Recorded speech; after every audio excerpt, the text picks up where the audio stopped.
Pete, you want to tell everybody about what that next segment is? Yeah, it's not so much a segment as we're just going to be talking about all the great stuff that people have posted for homebrew content. Is it a segment? I guess you could call it as such. It's Jeremy. This is the core of our show. This is the show, as far as I'm concerned, is talking about all the great stuff that you guys put together. And people have been submitting a lot of great stuff on our Discord, the workshop channel and the completed works channel, which is linked below. So if you guys have cool ideas for stuff that you'd like us to talk about and discuss in the same way that we were just kind of analyzing those, please feel free to post those in our Discord. And we'll go over them next week on Fantasy Labs. But we got a bunch of them that people posted over the last couple weeks, and we're going to go through those right now.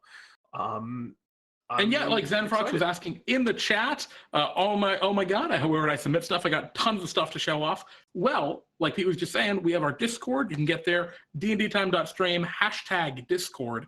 That'll bring you right to our Discord channel, our Discord server, and it's the workshop or the completed works channel is where you would share this stuff.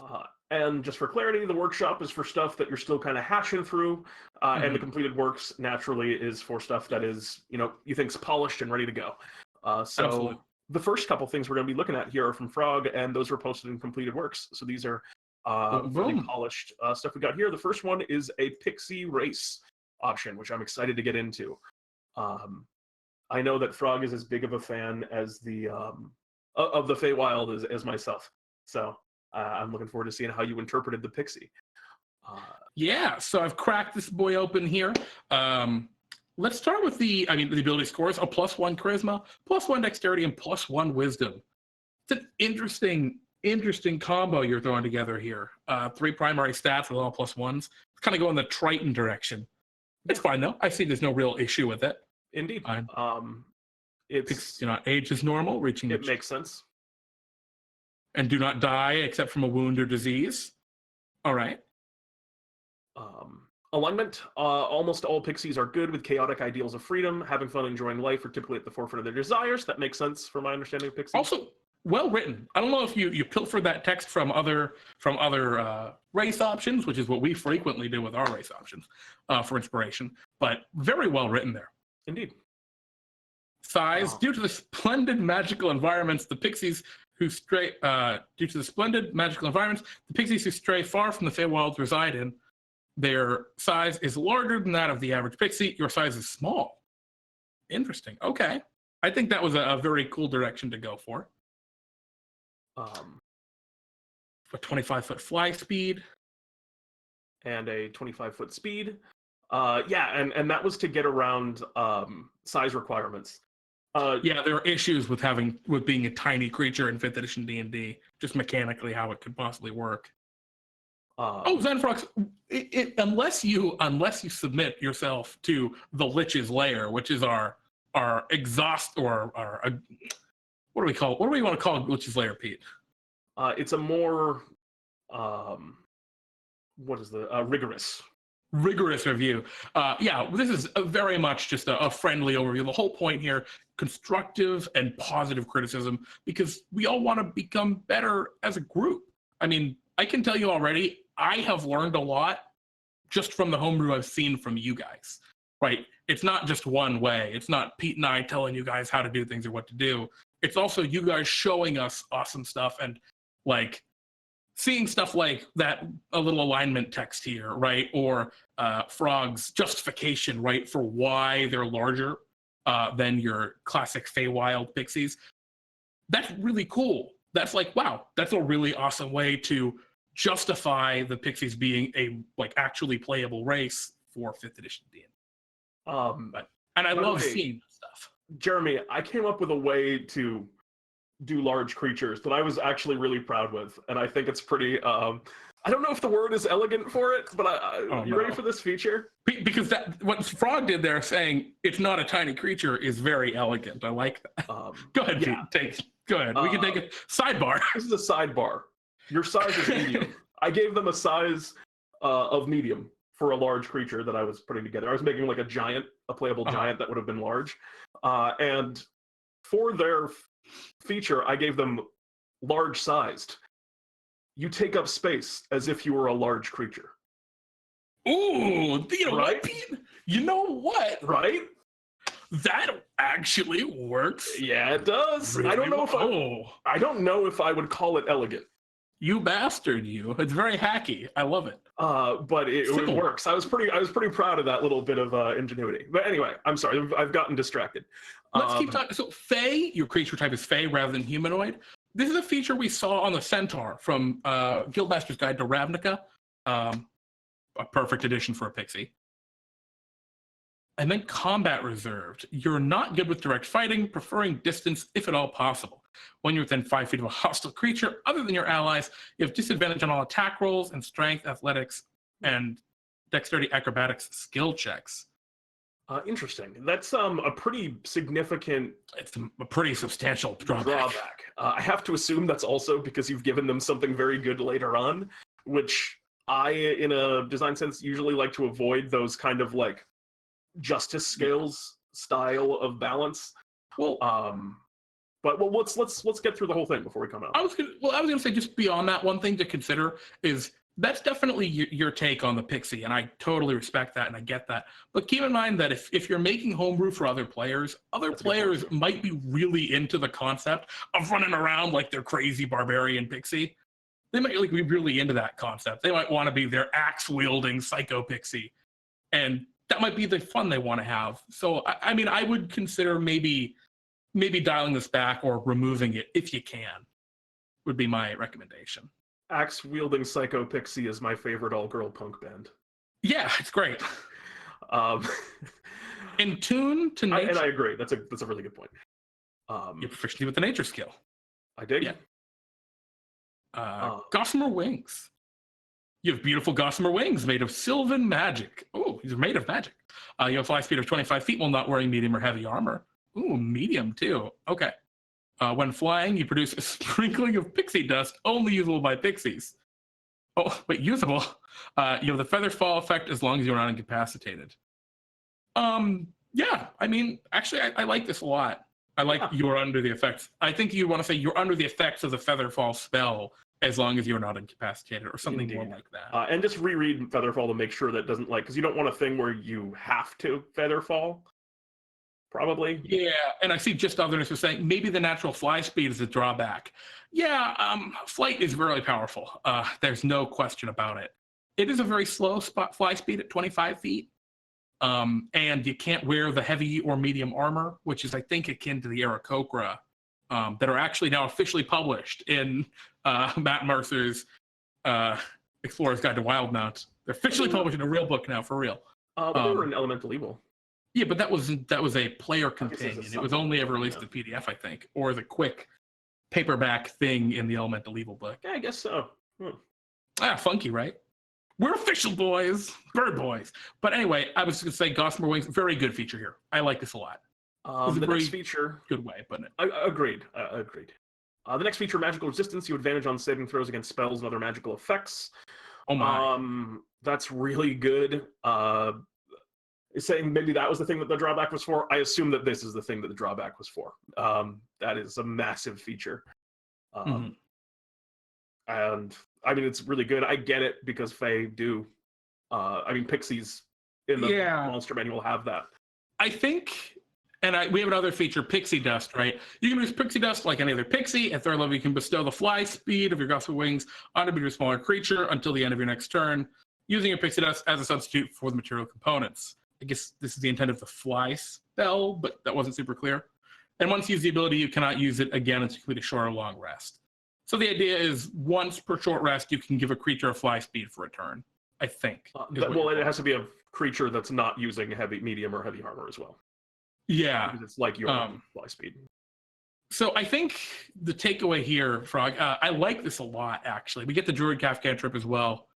Oh, and there are sub-races too. Oh, my lord. Frog, there's a lot on this already.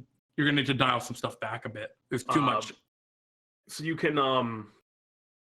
This first one allows you to break your wings to get a little health potion that you can give people, which is interesting. And then you regrow your legs after a long rest.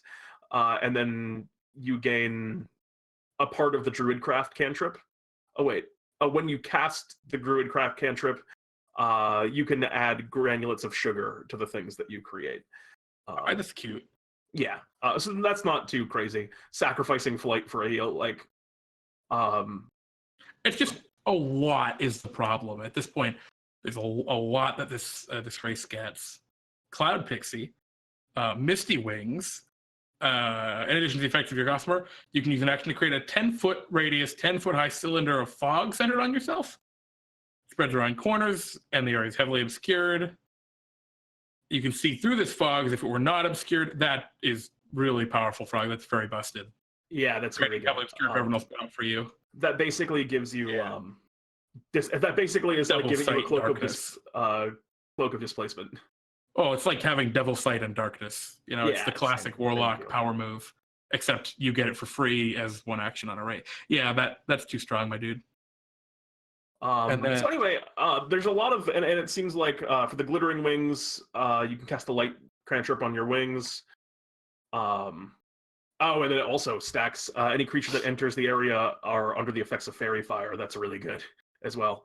And I get the idea that like a lot of these you're saying is until you're a long rest, but yeah, the concern that I'm seeing here is you have a lot. Even just the base race here, right? They're Fae, which that's actually a powerful ability. You're immune to Hold Person, you're immune to Charm Person, Dominate Person. Any effects that would target a humanoid don't target you as a Fae. That's huge. It's a really strong feature. Magic resistance is incredibly powerful. And then you're adding in magic resistance and flight, and the ability to give people flight, and cantrip, and a skill. There's just so much on here. I think what you need to, the next steps here, because I think there's a lot of really great stuff here, and I think all of it's really fitting for a Pixie. But I think the next step is to take what you got and say, well, what's the most important here? Adding substantial drawbacks, I don't think is the way to go about it. It's not really great design. They tried it in the Volos with the orc, and it was so bad they just made a new orc that didn't have the drawback in another book. It's not fun design to play as in 5e, I think. For most people. Now, for your own homebrew games, this is actually, I mean, this is great. This is very well put together. But would you agree, Pete, that maybe yeah, I think I'm pretty much trim some stuff off. The exact same page. It's just a little bit too much stacked into one race. Yeah. And for the real place where I think you need to look at, I mean, obviously some of those wings I think are having a little bit bigger of an effect than you might be considering on them. But the big one is probably the magical resistance. It is a lot of power. So that's where I'd look, but on the whole, I would say that I like it a lot. I really like the flavor texts and stuff that you put on for the age alignment and speed and such. Yeah. It represents a Pixie. I think it fulfills the ideal of wanting to be a Pixie. It covers what you want. And yeah, the Morose Pixie with its tainted wings, right? I mean, this is the effects of the inflict wound spell, but it's an auto hit feature. I mean, that's just incredibly strong. I would I'd definitely consider toning things down a little bit and trying to simplify a little bit. We need that concise design. But overall, I really do like this. There's a lot of really cool stuff in here. And I really especially like your size and alignment stuff. I mean, that's the kind of stuff you would see in like a book, right? Like an actual product. But yeah, I think, Pete, is that all for the Pixie for now? I think it's going to wrap us up on the Pixie, but bring us on to another one of Frog's works, because Prague posted two things this week. And also, thank you for sharing, Frog. Yeah, absolutely. Thank you so much for showing us. Again, I would love to play a Pixie. I'm a big Feywild boy, just like you. So, I see Frog's got a whole bunch of. Oh goodness, there's a lot here. We have the Cheese Dragon. Yeah, we probably won't have time to like read all of this in its entirety, but I want to talk a little bit about the Cheese Dragon here. I've looked at this one before. We have seen this boy. At its core, for anyone who hasn't seen Frog's Cheese Dragon, at its core, it's a dragon. It's a regular dragon, but it's made of cheese. So instead of its normal thing, it's sort of like its normal breath weapon. It has cheese breath, where it breathes molten cheese, and then it gets like stuck to you, so you get coated in cheese sauce. And then other than that, Well, and I like it that has some you made it a resistance. monstrosity. Yes, well, it's a monstrosity, but also It's that a it says monstrosity. for all. I like that it also has for all purposes of effects, cheese dragons are considered dragons in addition to being monstrosities. That's a cool little feature you put in. It has an aroma which makes beasts and stuff want to come in and eat them. It's great. I don't know. It's really funny. It's like probably the kind of monster that's like tonally not exactly right for every game. But like for example, D&D time, I could see this monster like next week in D&D time. It wouldn't surprise me, you know. Now, the one thing I would probably note, if you were going to go ahead and refine this and you wanted to make this a little bit more official sounding or whatever, stuff like at max speed, that's not typically language that's used in 5e. I think like the sympathy spell, sympathy antipathy, would be the way to go for this gamey aroma if you're looking for more. I mean, I really like probably too the flavor of the gamey aroma. Yeah, well, sympathy specifically draws creatures in, so that might be the direction to look if you're looking for text that would, in a more quote unquote correct or official text. But anyway, I like this a lot. I like that you included and retained the detect and attack, like these features that all dragons get. I don't quite understand why the tail attack reduces hit point maximum, or the crushing claws rather, but I mean, it works. Yeah. Maybe you're turning them into cheese or something? Yeah, I mean, maybe. I like the cheese breath a lot. I like that it does fire damage because it's hot cheese. Also, this is posted in the completed works. For anyone who's a fan, there's a lot of great stuff in this lore, and he's like all the lair actions and stuff figured out here, where it's like mold grows on the floor from the cheese, and like there's really cool, like the regional effects. All vegetation has a strange odor around it. That's beautiful. There's blue cheese mold on stuff nearby. I absolutely recommend. And their servants are Vicanids. That's great. I love that. That's great. Instead of kobolds. I highly recommend that anyone goes to who has time to go and check this out in the completed works and read all of it, which we don't have time to do right here. But I love the cheese dragon. It's very cute. I like it a lot. A chef's favorite hunt. This would go in a very interesting cookbook. The D&D time cookbook. I wonder what that could be. So I need to read cheesy homogenesis. Don't reproduce amongst creatures. Oh, they lay cheese eggs. Oh, of course. I'm a fool. More chef romancy content, you know, maybe just because there's so much passion that's already been put into this guy, maybe we'll do a thing about this at some point. Maybe I'll do a small a cheese dragon adventure. I mean, I'm probably gonna run a cheese dragon adventure, but I mean, maybe I'll put together I'll try and get some folks to like contribute to a community cookbook, so to speak. That would be really cute.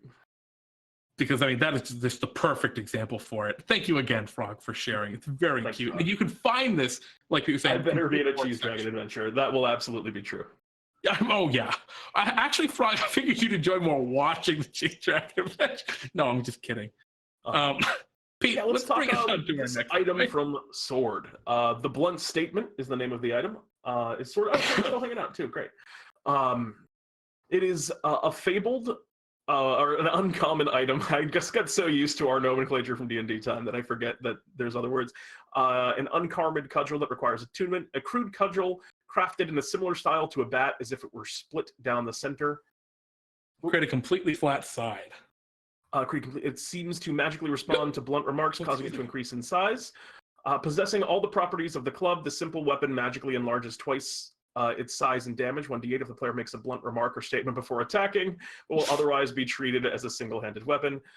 If a shillelagh is cast on this weapon, the damage die becomes 1d12 when charged. And then the rest of this here is flavor. about the person who originally made it. Trouble was also known to be blunt for a druid of the Orcus persuasion, so blunt he once split a branch in twain with a single remark. Not wanting it to go to waste, he made it into a club, lending a new meaning to the phrase. I love it. So it's very neat. Yeah, it's a cool little magic club.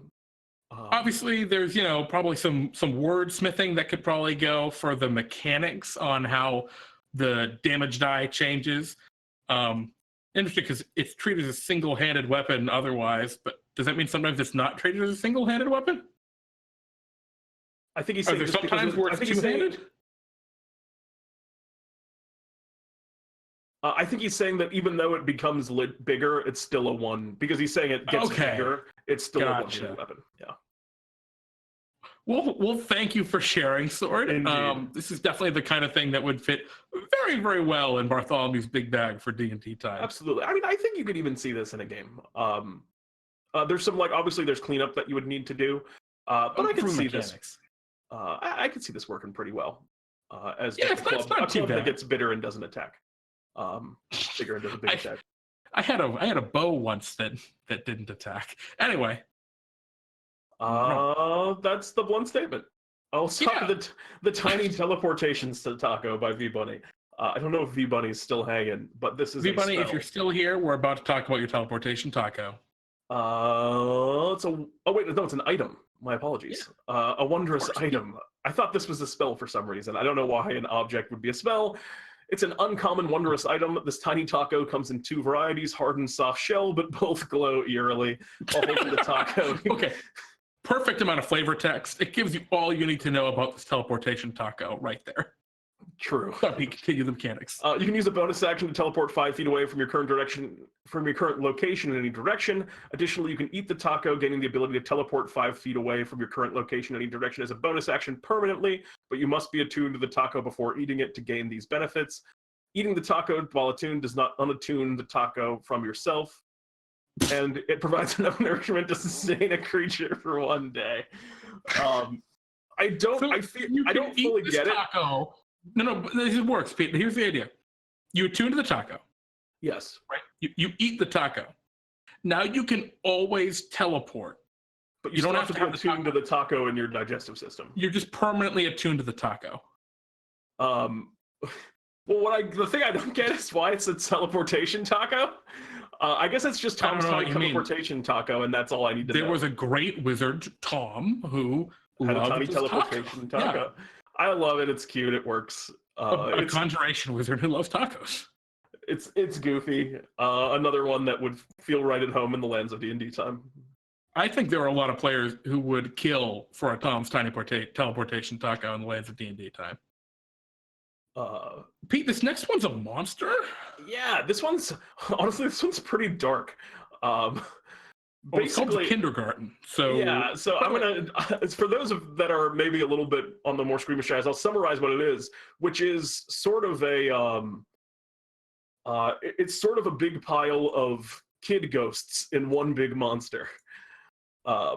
Is a tame way of putting what this monster is. It's a very high construct. So is it a ghost? It's an undead construct. So it's a bunch of kids in one big pile. It's very spooky and very scary, and very strong. So it gets a bunch of abilities, but I want to just point out some of the ones here that you could probably unattune to the taco, but you might need a whole day of recovery. Yeah, let's see this. So lawful evil, armor class 18. Holy crap! 328 points. Oh, this is a CR 15 monster. He's a big boy. Yeah. I mean, so far, nothing particularly wrong or any issue. Yeah, no, it looks good. Everything seems to add up. Yeah, you got all the proficiencies down. It's proficient in every saving throw. You might want to consider giving it 1 or 2 that it's not proficient in. I would actually recommend taking the strength and constitution off, just because it's already really good at those.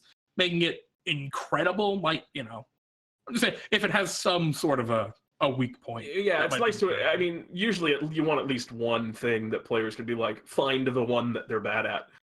Resistance to radiant damage. Oh my god! For an undead, that's an interesting option. I'm interested in, is there a reason in the flavor as to why it would immunity be? to lightning, necrotic, poison, and then bludgeoning and piercing from non-magical or adamantines.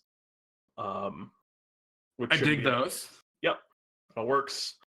Blind, charmed, exhaustion, frightened, paralyzed, petrified, poison conditions. It's actually kind of standard for Yeah, pretty typical. common, mostly scream. For Beautiful. revenge. Well, Thank you, Bubonic. All right, let's see. Immutable Form. That's right. a classic one. It has magic resistance, magic weapon, lightning exhaustion. This is an interesting one. Oh, so when it gets hit by lightning, so it's a kind of a Frankenstein's pile of kids. That's a very common feature. I think the flesh golem I think has it, and the shambling mound. All of those, like, they're undead, but they're really constructs. Monsters have that. Yeah, it makes sense. Slam attacks. Pete, I think it's just a pile of dead kids. I don't think this is a ghost. I think this is just a heap of dead children. That's kind of what it is, but I was kind of like, I was kind of soft pedaling it a little bit, like I said. Hateful caterwauling provides anyone who isn't the current target of the creature disadvantage on melee attacks. There's a thing here, the will resist DC 18. I think you're thinking something from a different edition. But it probably should be sort of a creature other than, also the phrase, a creature that has not been attacked by, the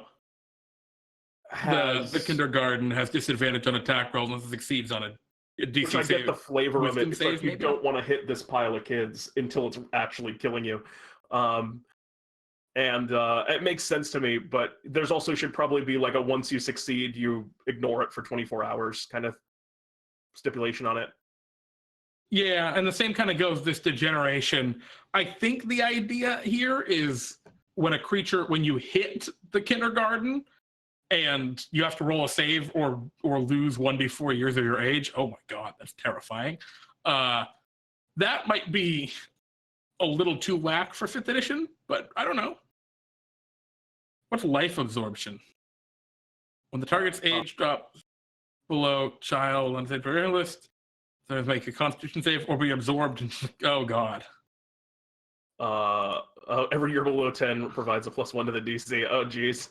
So it de-ages you and then absorbs. And then adds you to it. Yeah. Okay. So I think these features, or at least that life absorption, probably should be on a like an ability, right? As an action, right? You target a creature, it has to roll a saving throw, and you absorb it in, rather than being a feature of the monster. It feels like that's an action. And then we have regeneration. When you absorb someone, it regenerates 10 hit points for every hit dice the creature that they absorbed has. So that's pretty terrifying. And then is a lot. Yeah. Well, the thing is, it has a lot of these passives, but it only has one attack. It punched. Yeah, it just punch, and then a bunch of stuff happens when it punch. Oh God! All right. This strengthening feature is a little complicated. That's probably a little unwieldy for most people to use, but I mean that's the kind of thing that, like, as a DM, you might know how that works, and you're just using it. But it's maybe a little hard to interpret for other people kind of coming into it.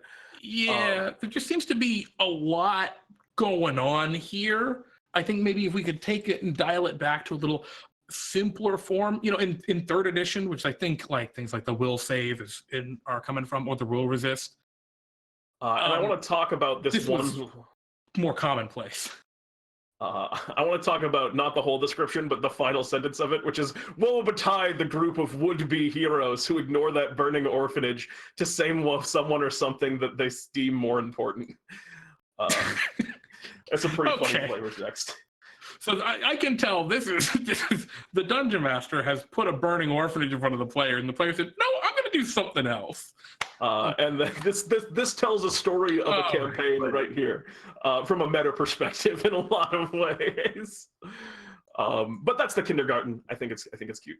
I will say, as it's just an additional in terms of cleaning this up for 5th edition D&D, besides maybe trimming down on these features a little bit, that 96 damage on a hit is, yeah, that's way too strong for 5th edition D&D. Well, also, the D20 damage die. 4d20 plus 6 over 4d20 plus 6. I feel like there's something going on here that...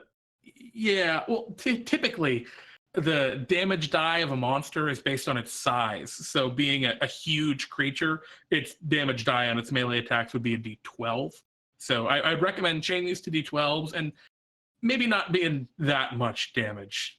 That's a lot of damage for a single hit, to the point where it's not going to be fun to play against. And not in the like, haha, we got rolled by this, but in the, all right, that wasn't fun at all kind of thing. Like, so I would got destroyed, yeah. Yeah, you might want to dial that way back if you actually intend to use this guy anywhere. But there you go, guys. Your kindergarten. Let's Thank you, Bubonic One, for sharing. Agreed. It was cute. Or cute is the wrong word, but you know what I mean. Cute is not the word I would necessarily use. But some of the stuff designed in it, I liked. You know, like and that little bit of flavor text at the end. We got a spell coming from VBunny23. Thank you, VBunny. Deception. I'm going to take this away here, Jeremy. Take it.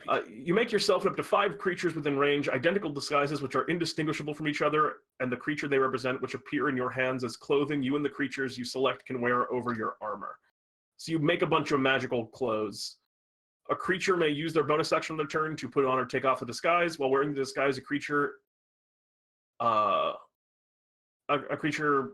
while wearing the disguise, a creature, including their clothing, armor, weapons, and other belongings on the person, look different until the spell ends or until you use your action to dismiss it. You can seem 1 foot shorter or taller. You can appear fatter, thinner, in between. Otherwise, extent of the illusion is up to you. Additionally, while the creature is wearing a disguise, they can't speak a deliberate lie while in the disguise. Otherwise, the spell fails for that creature and their true form is revealed.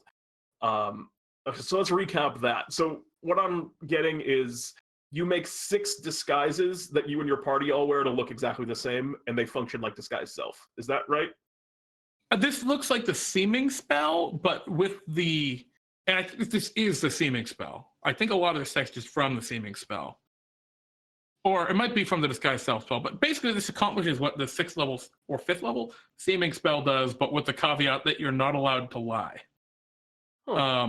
I think. So yeah, I guess, and the changes brought by the spell hold up to physical inspection. Oh wait, that's interesting. Changes such as adding or removing wings by this spell do not change your normal speeds, and things such as added appendages are not functional. Appendages that exist before the spell but are removed via the spell are still functional. To discern that you are disguised, a creature can use its action to inspect your appearance. So I guess it's a seeming where you all look exactly the same, and you hold up to inspection. Yeah, it's very similar to seeming. Yeah, it seems just like better seeming 2 levels earlier. I think you might want to rethink what you want to accomplish with this spell. Because if the idea is it's just seeming, but with the caveat that you can't lie, it kind of makes me think, like, is there space in 5e for that more specific, caveated seeming spell? Yeah, you know what I mean? feel like there's something in this I'm not fully getting, which I feel like I need to have VBunny here for him to explain that. But because like the name Diceception, I thought it was gonna be something to do with dice and deception, but there's like 6 people, but I don't know. I feel like there's something we're just missing, but as it stands, I would agree with you. It just kind of seems like it might just stomps on steaming a bit. Yeah, cramming in a little too close to that. Yes, it has a drawback, which does make it different, but it's too similar. I think you need to really consider what you want it to accomplish, because that didn't really come across. Or if it did, it just was a little too strong. Maybe. And Frog was pointing out the duration's a whole day, so it's better in that regard as well. So yeah, point out. Let's talk about this next one. It's a weapon or a magical item from Dude Man, the Language Shard. Wondrous uncommon item requiring attunement by a warforged to a creature with a modified prosthetic limb. I like that addition there. An ancient-looking dragon shard that has writing on all sides. When translated, they are the exact same text. Oh, there's that stuff. This special dragon shard has knowledge of other languages infused within it. The language shard knows 4 languages at random, except for common. And while it tunes language shard, you can read, speak, and write these languages fluently. That's really cool. Very cool I love this. Very good. This is in the Eberron lore, which I don't know a lot about, but yeah. it's very. I just like the effect, even as not a dragon shard. Like if this was just an item that you got that ability, I would also think it was cool. But it seems like it'd be rad in that campaign as well. This does something that a lot of magic items tend to miss, and that is this would exist in the world for reasons other than adventurers murdering things.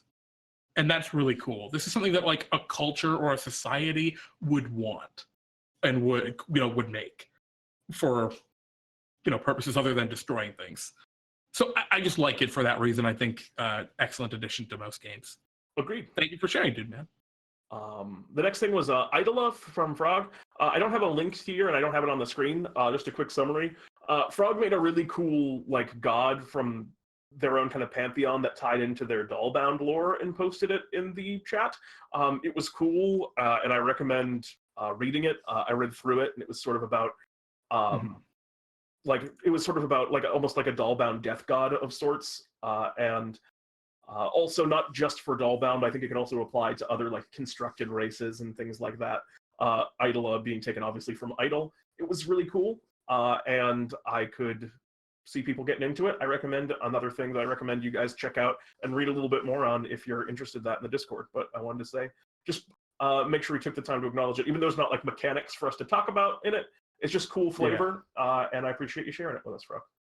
Yeah, thank you. And I think there's gonna be stuff that sometimes we can't go through talking through everything here, but we'll absolutely give you guys a shout out. And you've made a symbol for them.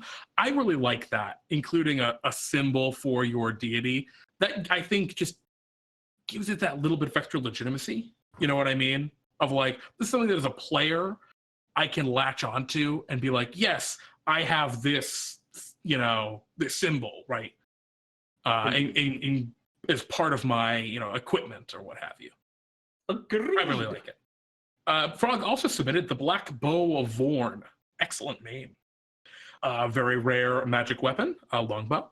Requires attunement. Once passed down from father to son of the Vorn family, this solid black ironwood bow has killed hundreds of dragons during its time at the hands of those who hunt dragons. That's very cool. This +3 longbow has advantage on attacks against dragon-type creatures. Additionally, on a critical hit, you may deal maximum damage to target as long as it is a dragon. Excuse me. Once per dawn, you may choose to succeed on the save for reflective presence feature of a dragon, or reduce the damage of a dragon's breath weapon to no damage on a successful save, or half damage on a failed save. It's cool. Cool. I think it needs a little bit. If you were gonna clean it up a little bit more, I think I would clean up exactly how that last mechanic works. Do you get one or the other, or can you do both once? I'm just not sure. I think you can do one or the other is my interpretation. I thought so too, but I just wasn't positive. And if that's the case, you might want to make them as a little like quick bulleted kind of thing might be the best way to do it. A bunch of options. Additionally, it has the following features. Once per dawn, you can choose to succeed on this, or you can choose to succeed on this, and then at the end, once you've used either of these features, you cannot use either again until I would agree. Either again until. But that's probably the best way to do it. But I mean, it works. The flavor's cool. I don't know who Vorn is, but you made me interested reference. in. Venatus, an anime. Oh, I didn't know that anime. Usually, I'm the one that gets those, which this one went over my head. But it made me interested in Vorn. The name's cool, and it works. Yeah, I'd also say, this max damage thing, it might be a little too much to swallow. If you're going to actually use this in a game where dragons are going to be a major enemy. It sounds like this is from a place where there are hundreds of dragons, so they're just a pretty commonplace enemy, in which case that might be fine.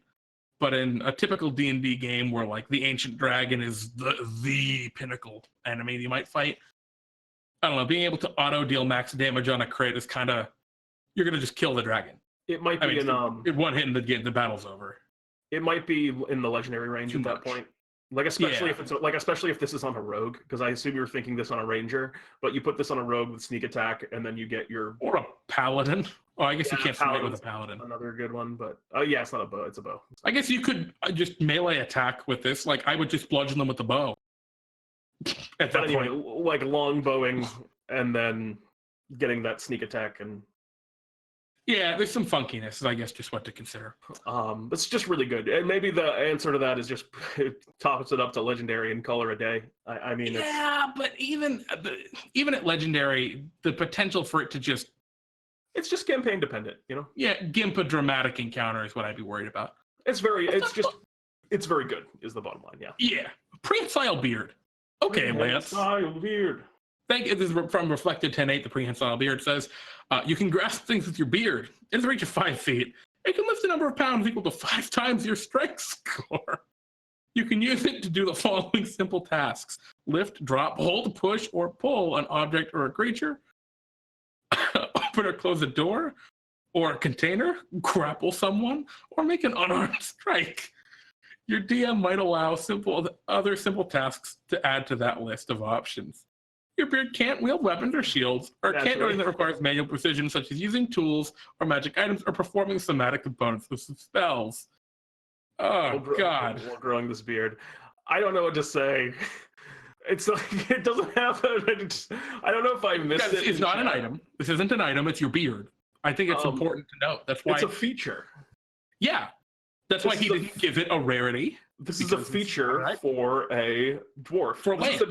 This isn't a variant dwarf feature. No, this is a feature for Lance. Oh, okay. I understand. Oh, prehensile beard Lance. Yeah. I don't know. It's great. I don't know what it is, but I like it. It is definitely funny. I would love, like, this to me, right, feels like a minor, like, Fey bargain, right? Like, your dwarf character goes to the Feywild, makes a deal with the hag, right? And as this is the thing that the dwarf gets for doing the mission for the hag. A prehensile beard. I wish for an incredible beard. And then this is what you give them. And they're just like, what the?